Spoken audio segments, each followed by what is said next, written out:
Right, lads. It's the day after the night before, or the afternoon before, considering Arsenal played at 12:30. I hate these 12:30 kickoffs, man. I swear to God. But Arsenal lost 2-1 to Aston Villa, and I'll be honest, I haven't been satisfied with the last two away performances. I just haven't. Last week I said it was okay getting out there out of Stamford Bridge with a draw, assuming that the performances were or the performances like following that were better. Now, Brentford at home, it was very much improved. We didn't go for the juggler that I thought we should have done, but at the same time, 2-0 win, job done, it is what it is. Now, Aston Villa, on the other hand, that was the complete opposite of Brentford. In fact, I would argue that yesterday's performance was worse than Stamford Bridge's was, because, especially in that first half, again, like I said, I'm coming out of that thinking we didn't do enough.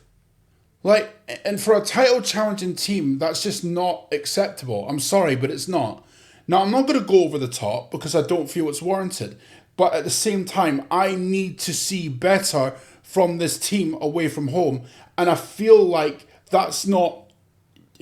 I don't feel like that's going over the top. I feel like that's just expressing my frustration at the last two away performances. And I think as fans, we're entitled to expect better from this team. Now, as far as the team selection is concerned, I understand injuries are going to play a part, right? I understand that players, Gabriel and Saliba being out, huge misses. Mosquera being out, it's not ideal at all, but I guess you just have to deal with it.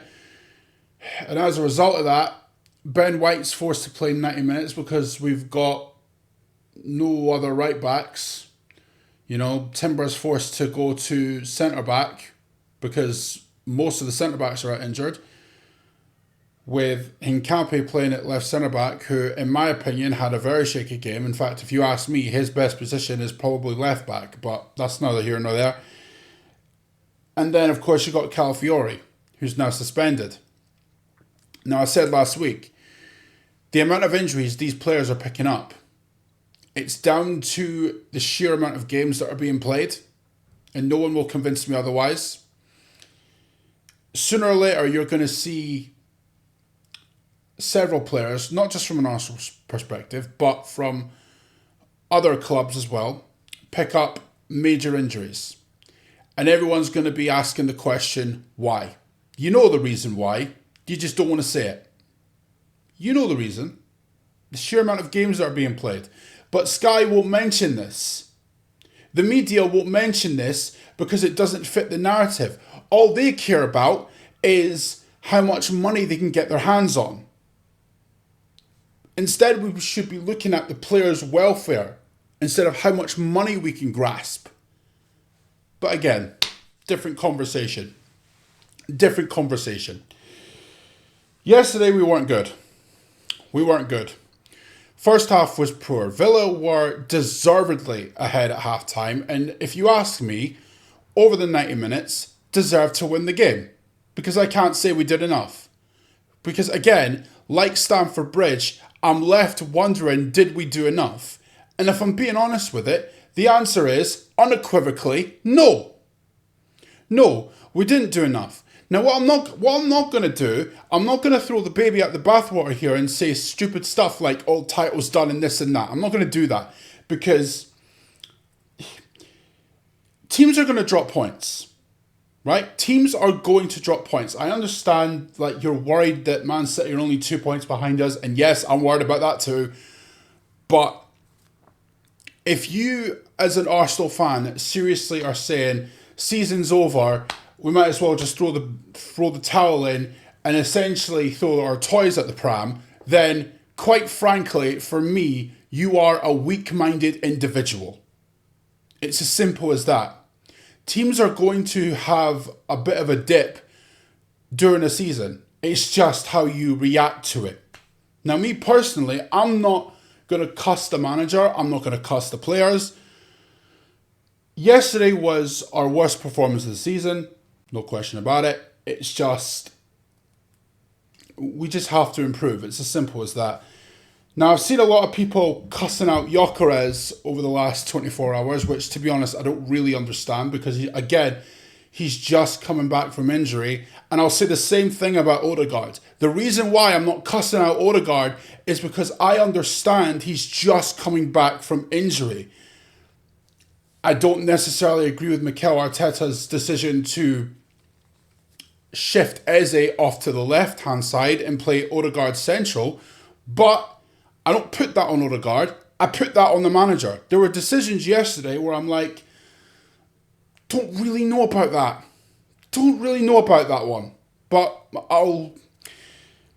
you've earned some grace with me the last couple of weeks, so I'm going to give you the benefit of the doubt. It didn't work, and he faces the criticism. It's the nature of the beast. The first goal, Eze's got to do better from a defensive point of view. I'm sorry. He's got to. I mean, look, I understand he's an attacker and he's not used to, like, looking behind him and all that. But you got to track your runner a little bit better than that, mate. You got to track you better. Look behind you. Look what's running around you, bro. Like, Matty Cash has has freedom to just pot one into the goal. You got to look behind you, bro. Come on now. Second half, we were much improved. Odegaard had a big part to play in that. Trossard getting the goal. But he came off. And again, it's another injury. Like, I'm bored of saying it. The amount of games that are being played. You're going to see more dropping like flies, lads. Swear to God. You are. Part of me thinks that a big reason as to why we were improved in that second half, to a degree, is Gyökeres. Okay? Now, Moreno's played well the last few games. I'm not going to say he hasn't.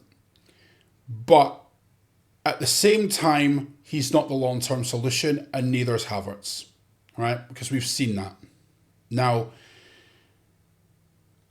a lot of people will say that Gyökeres doesn't look like an Arsenal level player. Well, how do you know that? He's just coming back from injury. The game before he got injured, Burnley, he was the reason why we won that game in the first place. Like, I really don't understand this Gyökeres slander, man. Seriously, I wish people would engage their brains. But overall, lads, it wasn't good. It wasn't good. All I can hope is that the performances away from home are improved because, like I said, I'm not happy with the last two. We just have to hope that we can improve and we get some of our players back. Honestly, it is what it is. There's no point in going into any like tactical like deep diver in it or nothing. It's just one of them, innit? So I hope you guys enjoyed watching, and I'll see you guys in a bit. Take care, and you know the rest, lads. Peace.